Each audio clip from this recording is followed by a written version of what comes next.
Después vino la peor parte, la que él no se imaginaba, la que él no pensaba que tenía ya planeado en contra de toda la corporación, y fue el secuestro de todos ellos. Para ese entonces nosotros estábamos viviendo en Caicedonia, mi hermano y yo no estábamos en el colegio estudiando, y mi mamá simplemente llamó a los escoltas y les dijo que nos cogiera y que nos llevara para la casa. Nosotros no sabíamos qué estaba pasando. Cuando llegué a mi casa estaba lleno de gente, mi mamá estaba llorando así descontrolada.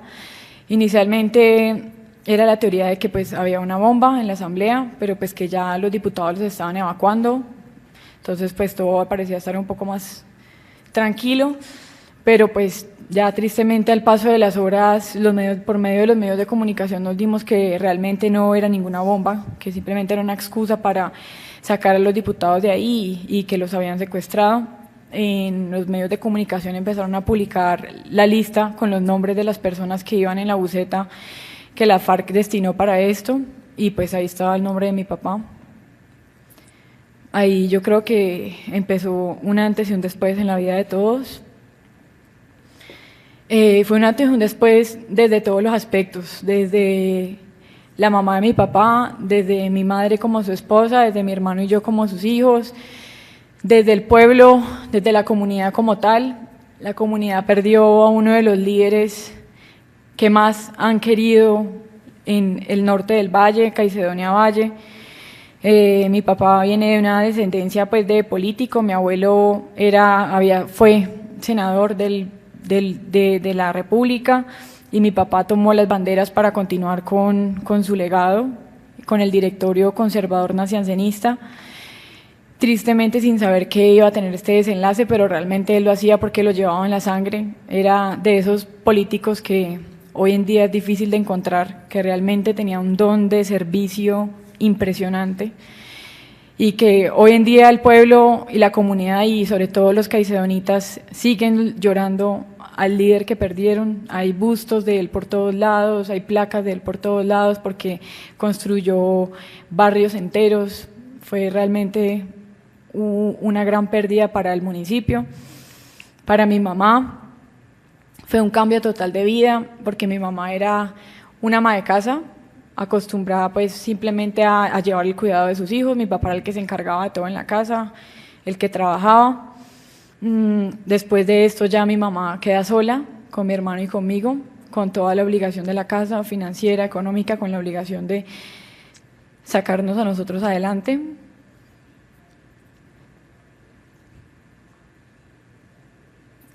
Y ahí es donde mi mamá ya no tuvo más opción y literal le tocó convertirse en otra persona.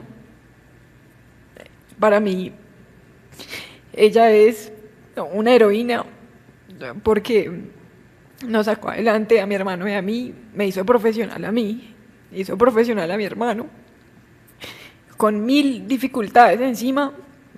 Mi mamá pasó de ser ama de casa y se convirtió en diputada del Valle del Cauca. El pueblo y la comunidad que tenía los votos de mi papá dijeron que únicamente se sentían representados por la esposa de Nacianceno. Entonces mi mamá se lanzó a la asamblea y quedó diputada. Empezó un desafío completo en su vida, ella ni siquiera era profesional, empezó a estudiar Derecho, se hizo profesional mientras mi papá estaba secuestrado. Tenía un montón de fincas que manejar, cuando yo no tenía ni idea que era una cosecha, que era un abono, que era nada. A mi papá lo secuestraron un jueves y al sábado teníamos la casa con una fila llena de trabajadores esperando que le pagaran el jornal, y mi mamá no tenía ni idea qué hacer. Empezó a buscar apoyo en otras personas y así surgió. Es de admirar.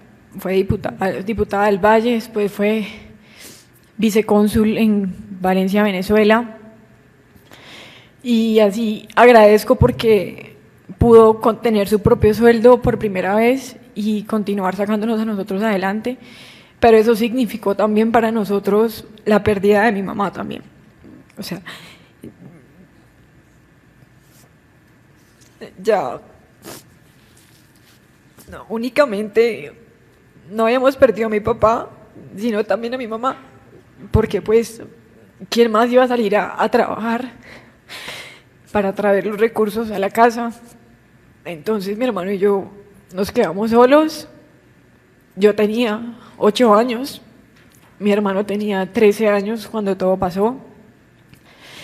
Ya a mi mamá le tocó empezarse a apoyar de mi abuela o de alguna tía para que nos cuidara. Después, en una de las pruebas de supervivencia, mi papá le dijo a mi mamá que nos fuéramos a vivir a Cali, porque pues era mucho mejor. No sé si estaba preocupado por los temas de seguridad acá en Caledonia, pues que todo el mundo sabía dónde vivíamos y todo. Nos vinimos a vivir acá, a Cali, y pues sin embargo hasta Cali seguían sucediendo las cosas. En el colegio donde nos entraron a estudiar, fueron a secuestrarnos a mi hermano y a mí. Gracias a Dios, pues no pasó nada, porque la persona que le tocó recibir a una de las personas que fue, sabía nuestra situación y negó nuestra asistencia al colegio ese día, dijo que nosotros no habíamos ido. A la casa también llegaron a llegar. Mi mamá le tocó pedir seguridad al gobierno y nos dieron una camioneta con escoltas por parte del gobierno, que lo tuvimos durante muchos años.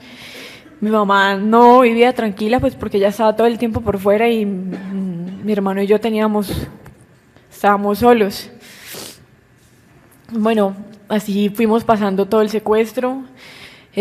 Una de las herramientas más importantes para nosotros poder salir y poder sobrellevar esto, y lo agradezco mucho, fueron los medios de comunicación, los diferentes medios radiales por los cuales nosotros podíamos comunicarnos con nuestros seres queridos. Todos los días nos levantábamos a las 5 de la mañana a llamar a la carrilera para darles mensajes a ellos. Era horrible porque habían miles de secuestrados en Colombia, entonces eran miles de personas llamando a la misma hora y tocaba estar pegado dándole radial, hasta que por fin le entrara la llamada a uno. Y entonces darle un mensaje corto a mi hermano, mi mamá y yo, que procurábamos que en esos mensajes poderles contar nuestro día a día para que ellos se sintieran informados. Eso era a las 5 de la mañana, a las 2 de la tarde volvíamos a dar mensaje, creo que era Radio Super. Después a las 12 de la noche por las voces del secuestro. Ese era nuestro constante. En definitiva nuestra vida se partió en dos. La niñez de mi hermano y mía cambió por completo, pues ya no éramos, yo no era la misma niña que únicamente se preocupaba por pues, salir a jugar y llegar a saludar a mi papá cuando llegara de trabajar, sino que ya nuestra vida transcurrió entre mensajes en radio, marchas por el acuerdo humanitario, reuniones con el gobernador, discursos para dar en plazas públicas solicitando al gobierno que por favor diera el acuerdo humanitario. Fueron tantas las solicitudes que yo creo que Ángela Giraldo ya las narró a la perfección, y tantas las gestiones que hicieron todos ellos, los que eran grandes en ese momento, para que se lograra el acuerdo humanitario, pero todo fue obsoleto. Realmente el Estado, el gobierno no nos escuchó, no tomaron como prioridad la vida de los diputados, por más de que costara tener que liberar a guerrilleros que habían cometido delitos graves. El Estado tenía que haberle dado prioridad a una corporación que fue elegida por elección popular y que fue sacado del centro de Cali mientras trabajaban, mientras ejercían su labor. O sea, no puede ser que esto haya pasado y que ellos hayan pasado 5 años en la selva esperando hasta que los mataron, hasta que murieron en la selva como ellos tanto anhelaban que no pasara, y que el gobierno realmente no haya hecho absolutamente nada.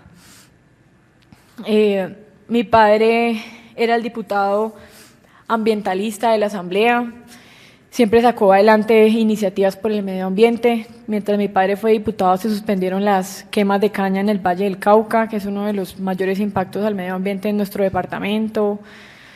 Y hablando con Gloria del Centro Nacional de Memoria Histórica, llegábamos a la conclusión de que realmente mi padre era tan comprometido con el medio ambiente que en sus pruebas de supervivencia, cuando es lo único que tienen tal vez en un año o que no saben cuándo van a poder volverlo a hacer para comunicarse con su familia, y aún así seguía siendo llamado por medio de las pruebas de supervivencia al gobierno nacional para que detuviera la tala incesante de árboles, la contaminación que estaba viviendo ya en carne propia en la selva.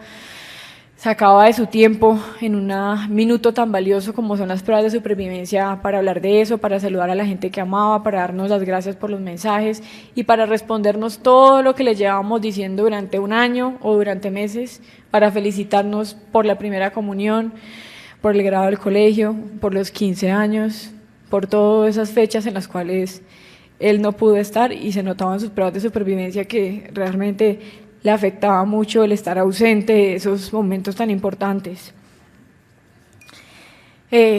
Después de todo esto, para nosotros cada vez las pruebas de supervivencia eran una mezcla de sentimientos porque era algo muy doloroso, pero al mismo tiempo sentíamos una alegría de poder verlo, de poder saber que vamos a tener un mensaje de ellos, de poder saber que por lo menos estaban vivos. Era una mezcla de sentimientos impresionante, pero después ver cuando empezaban los videos y ver que pruebas de supervivencia tras pruebas de supervivencia cada vez se veían más deteriorados, más flacos, con la cara súper deteriorada, algunos ya habían perdido los dientes, y cómo seguían y seguían solicitando y solicitando al Estado cosas que nunca tomaron en cuenta. Yo pienso que respecto a este proceso necesitamos una responsabilidad de las FARC, que ellos reconozcan el daño causado, pero además de reconocerlo, como se hizo públicamente en octubre del 2016, no sé, esto para mí no significó algo que hubiera cambiado mi percepción. Yo pienso que muchas veces ellos hicieron cosas para poder que todo esto fluyera, para que el proceso de paz fluyera, pero a mí no me interesa tener un perdón, un reconocimiento de responsabilidad de los cabecillas de las FARC, quien tal vez ni siquiera nunca trataron con ninguno de nuestros familiares. Para mí es más importante poder tener la cercanía, poder hablar, poder tener un perdón o un reconocimiento y más que todo conocer la verdad directamente de los encargados del secuestro y más que del secuestro, del cuidado de ellos. Porque como sabemos, alias Santiago fue el que planeó el secuestro, de él ya hemos tenido algunas declaraciones que fue en una entrevista que hizo Fabiola Perdomo hace poco, pero él no sabe nada, él sabe cómo fue el secuestro y cómo fueron los 15 días después. Yo necesito saber, y una de las solicitudes que hago aquí es poder conocer la verdad en su totalidad. Para mí es muy importante conocer todo, y yo creo que esto solamente nos lo podría dar aquellas personas que los cuidaron, aquellas personas que estuvieron con ellos, que fueron sus custodios. Eran más de 40 sus custodios que tenía cada uno de los diputados y hoy en día solo aparecen 2 o 3. ¿Qué pasa con todas las demás personas que también estaban ahí, que compartieron con ellos, que le pasaron su plato de comida, que los amarraron al árbol, que los torturaron? ¿Dónde están todas esas personas? Para mí es muy importante conocer la verdad desde esa perspectiva, no desde la perspectiva del cabecilla que dice lo siento. Eso realmente no me interesa. Quisiera también, otra de las peticiones, bueno, aparte de la verdad, que es la que acabo de mencionar, también me uno a la propuesta de los demás familiares de la construcción de la escuela en la zona de Florida y Pradera, que fue una zona muy estigmatizada en su momento porque, como lo escucharon ya en algunas pruebas de supervivencia, constantemente los diputados la solicitaban como zona de despeje. Entonces fue una zona muy relevante en este tema. También me gustaría la construcción de algo simbólico o de un monumento en honor a los diputados del Valle, que sea construido directamente por las FARC, con dinero de las FARC y por las manos de los guerrilleros, en honor a los 12 diputados a quienes les hicieron tanto daño. También quiero un reconocimiento de responsabilidades por parte del gobierno nacional, porque con todo lo que hemos hablado aquí en todo el día, es una realidad que el gobierno es culpable por omisión de este secuestro, Como todos sabemos, pueden haber fallas del Estado por acción o omisión, y esta es una real y materializada omisión. Existen pruebas que no sé si ustedes ya las tengan o se anexarán, si no, nos las pueden pedir, porque nosotros las hemos anexado a los procesos judiciales que llevamos, en las cuales Juan Carlos Narváez, que era el presidente de la Asamblea Departamental, solicitó acompañamiento de la policía porque ya tenían amenazas de secuestro, de bombas, solicitó que mejoraran su seguridad, y cuando llegó a la guerrilla no había nada, había un policía en la entrada. O sea, eso es ilógico, es irracional que haya tenido una omisión como esta al Estado, y es más irracional aún que hayamos demandado al Estado por esa omisión y que el Tribunal Contencioso Administrativo del Valle del Cauca se haya salido tan fácil de tomar una decisión que es tan difícil, y que un cuerpo colegiado en nuestro país tome decisión y condene al Estado por un hecho tan lamentable y tan conocido en el país entero. Simplemente el tribunal no quiso echarse esa carga encima, no quiso lidiar con ese tipo de cosas, y se salió por la tangente tan fácil diciendo que no existía nexo causal entre el secuestro y la muerte, que el secuestro no fue razón por la cual los mataron, y que por ende, si bien el secuestro sí es culpa del Estado, la muerte no. Hoy en día ya eso está en manos del Consejo de Estado, que esperemos sean un poco más lógicos y apliquen realmente el derecho como deba ser. Pero requeremos un reconocimiento del Estado. Ya se habían comprometido con nosotros de que lo iban a hacer y no lo hemos recibido, y nosotros sentimos al Estado como un culpable más de esto. Primero, por haber permitido el secuestro cuando tenían la obligación de cuidar a sus funcionarios, y segundo, por no haber hecho el acuerdo humanitario y no haber primado la vida de colombianos por encima de sus intereses o de sus peleas entre gobiernos y grupos armados. Primero tiene que primar la vida, como conocemos en todos los reglamentos nacionales e internacionales, el derecho internacional humanitario. Bueno, y para finalizar, quisiera hacer, las solicitudes fueron las que ya hice, pero aparte de eso, hay algunas preguntas que me gustaría que por medio de esta Jurisdicción Especial para la Paz y por medio de las comisiones de la verdad se pudieran esclarecer. En los acuerdos que hubo, en las reuniones que hubo entre los familiares y los miembros de las FARC en el 2016, los encuentros en La Habana, yo no participé en ninguna de esos encuentros en La Habana, que fueron en octubre, en junio, no sé. Ya posteriormente, en diciembre, se dio la oportunidad de tener otro encuentro ya en Cali. Todos lograron pues convencerme de asistir porque me contaron su experiencia y cómo los había alivianado un poco. Decidí ir única y exclusivamente con la necesidad de conocer la verdad, de poder hacer preguntas, de poder que me dijeran todo lo que yo quería saber, y lastimosamente no lo obtuve. Cuando yo pregunté todo lo que pregunté, lo único que respondió las FARC es que en su momento, en las comisiones de la verdad, dirían todo lo que tendrían que decir. Entonces, hasta el momento no he podido tener la verdad como algo que realmente siento un mecanismo de reparación fidedigno. De ese encuentro obtuve un desahogo, sentí que tener al victimario enfrente y poder decirle todo lo que yo pensaba y sentía de esas personas, y poder hablar durante minutos y minutos seguidos, interrumpidos por las lágrimas, porque fue, a mi juicio, la experiencia más difícil que me ha tocado afrontar por decisión propia.